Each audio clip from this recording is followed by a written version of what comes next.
pushcart. Karam ako niya na. Asa isuwan mo na siya? Dad! Ito! Bakit nandyan?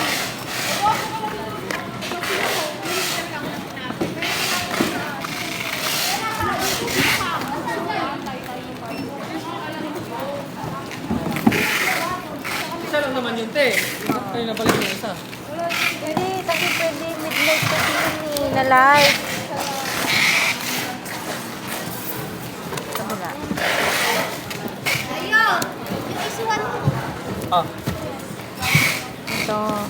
Ito talaga. Yung isa kasi light yun eh.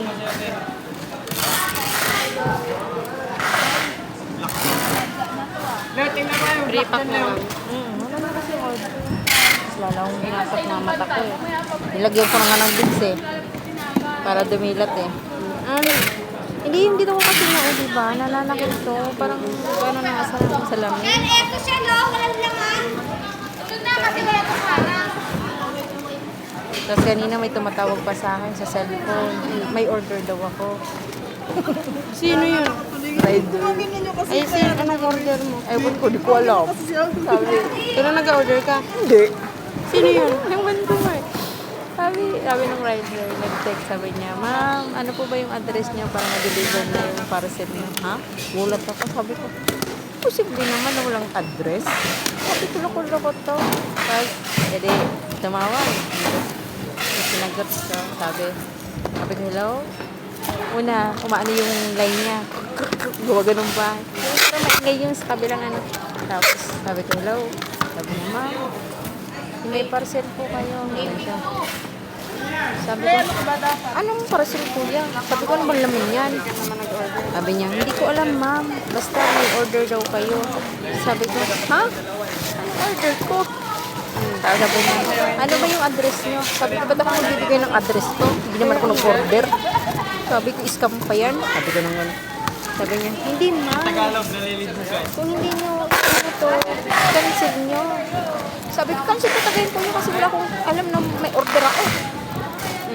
Sabi ko, saan ba yan? Facebook daw. Ha? Facebook? Wala ba ako? Hindi yun. Wala yun. Si tita, nag-order siya ng pancake ang sabi niya. 500. Ala, nung dumating sa kanya, jacket na ukay. Sabi ko, pag Facebook ka talaga nag-order, hindi mo, wala ka talagang, ano dyan Pero kasi. may nakalagay doon, 360. Bayaran ko daw. Wala man ako tawag ko doon sa rider. Pag booking, tapos hindi mo kilala talaga, wala. Guarantee siya na rider. Sabi ko, kuya, ba't naman kayo magde-deliver kung hindi nyo alam ang address? Sabi ko, scam yan. Sabi ko naman ganun. Hindi man, wala yun. Sabi ko, cancel nyo yan. Sabi niya, sige ma'am, chat nyo sa iText nyo sa akin na i-confirm nyo lang naman na cancel. Sabi ko, ayun, titext ko talaga sa inyo. Text ko, confirm, cancel, may order na hindi ko naman in-order. Yan sa baba, Joy. Yan, sa una-una. Tata na, ha? Gulat ako eh. Sabi ko, pwede pa sana kung libre ba? Diba?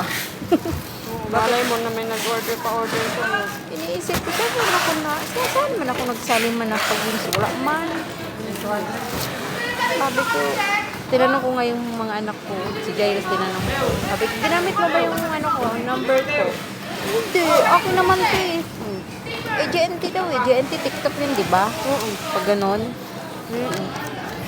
Sabi niya, wala, number ko to yung ginamit ko. Sabi ko, Oo, kalimitan ng chicken. kaya nga ginugupit ko yan eh.